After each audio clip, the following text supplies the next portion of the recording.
Hello and welcome to another episode of Play and Fun with Resin. My name is Michael and I'm glad you clicked this video.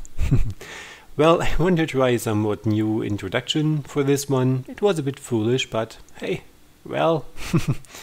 What we are going to do today, you can see here in the video screen. I have an oval canvas. I have my golden mica flake paint, some crackling paint, and some different kind of glass rocks, nuggets, tiny small thingies. And this is actually what I'm going to try today.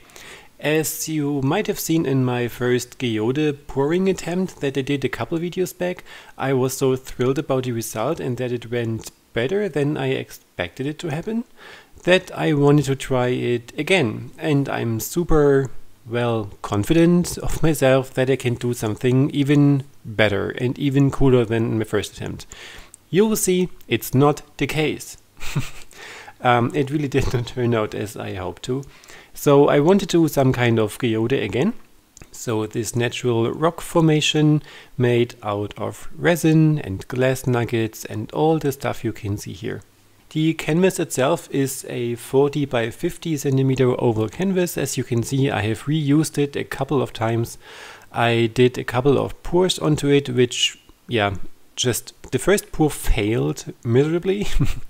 The second pour cracked horribly. And so I just added a dark blue overlayer of acrylic paint to have a somewhat even color underneath. And now I want to use the resin because I cannot pour anything else onto this canvas because of the crackage happening underneath. So this is my last attempt for this canvas. If this one fails, it just is a failure. So, of course, the easy part comes first, which was more or less decorating the canvas. Right in the middle, I do these small white or clear glass nuggets. So they have about 2 to 4 millimeter sizes, so just sprinkle them on there. I put a layer of my mica gold flake paint around it. It looks a bit brownish milky when it's red, but once it's going to dry, it is crystal clear and really golden looking. It is a really awesome color. It is quite expensive, but you don't need so much of it. So it's really worth the money. Another circle around it is the gold crackling paint, which has the crackling effect once it's dry. And on the outside border I have small black stones and bluish glass nuggets of the same size as the middle ones. So I fixed them all or glued them all together with some PVA glue, so just to make them hold in place. You actually do not really need to use it, as the resin will hold everything in place anyways. But I did not want to have anything flowing around in the end when I add the resin, because I have never done this kind of stuff on that kind of canvas and all the things that can happen. So I just wanted everything to stay in place actually. And this of course had to dry. So I let it dry for a couple of hours until, the mica flakes got really golden. So the milky shimmering effect was gone, everything was dried, everything was great and cracked, and you can see it here. And once this was done, I was about to mix my colors. I have used some metallic colors. I have also used some just pigments. No color itself, it's just a pigment which I mixed into my resin. I used some mica gold pigments and glitter, everything that I had here lying around, and I thought might look cool as a geode painting. I wanted to have some texture onto it, which I was pretty sure to achieve because of the gold nuggets, not gold nuggets, because of the glass nuggets and the crackling paint and such. So I was really self-confident to start this project. Once I've poured the first colors, which I love as a color, I realized that it flew to areas where I did not want it to flow. So actually it was about to cover all of the gold, which I hated, because I wanted to have the gold paint more or less stand out in the very end, which I figured is not going to happen. I thought that the canvas is already quite level because of the amount of paint that was already on there in the first layers, which failed. So actually it did not really seem to be that level, so everything more or less settled a bit to the middle, covering all the areas which I wanted to keep more or less clear and clean.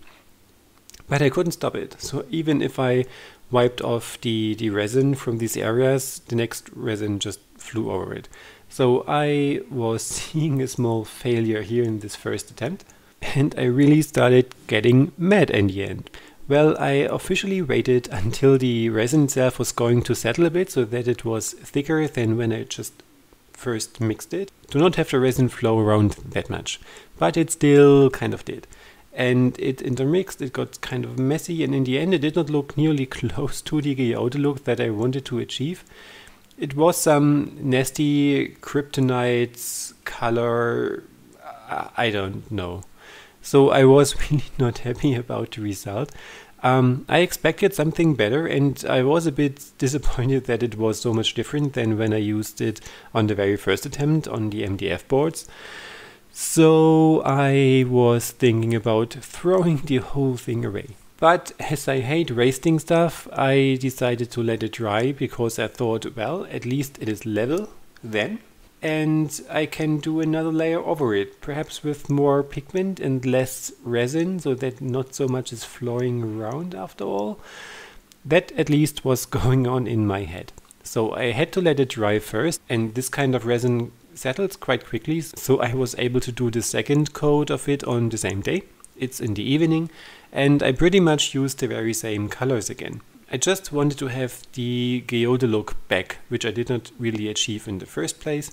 So all my golds were gone, the golden mica pigments were gone, the crackling paint was gone, which was really a sad thing. But I did not really want to add another layer of the gold because I was not sure if this is going to work after all. So I just went for another layer of resin, hoping for the very best. I did not do so much else when it comes to the resin mixing and adding the pigments. I probably used a bit more of the pigments this time, just to have more coverage, as I wanted to have less resin in terms of thickness on this layer, because I didn't want to have it flowing around. Which we will see is not going to work as I hope to. Yeah, just have a look what the resin does. And it still is flowing around. I actually wanted to have it stay in these areas, in these rings where I pour it, which did not happen. So this was the point where I decided, okay, I give the art resin another try. I order some of the art resin, although it's expensive, but it's thicker and probably it is working much better for this kind of art.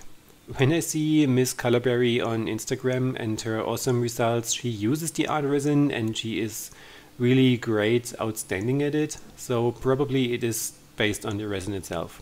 I will give the art resin a shot in one of my upcoming videos and see if I can do any better with this. And if it actually stays in this area where I put it to and does not flow around that much. So I'm really excited to try this and I really hope for the very best. Bottom line, although this project did not turn out as I initially hoped to, I really kind of liked it. It looks like an, I don't know, an animal eye, kind of something alien thingy. And yeah, it's different. It's different. But let me know what you think. Do you like the overall look, although it does not look like I intended it? Do you find it pleasing to look at? Do you like the colors? Do you like the composition, texture, something? Just leave me your comments. I'm really excited to read them and to see what you think about it. Yeah. So if this was the first video of mine that you have seen so far, have a look at the others. I have plenty of videos already on my channel about pouring, realism, painting, drawing, random Q&A stuff, whatever you actually like to look at. Comment below, leave me a thumbs up if you liked it, and of course please subscribe to my channel if you have not already, to help me grow. So thanks for your time, thanks for watching, and I look forward to see you in the next videos. Have a great day, bye bye.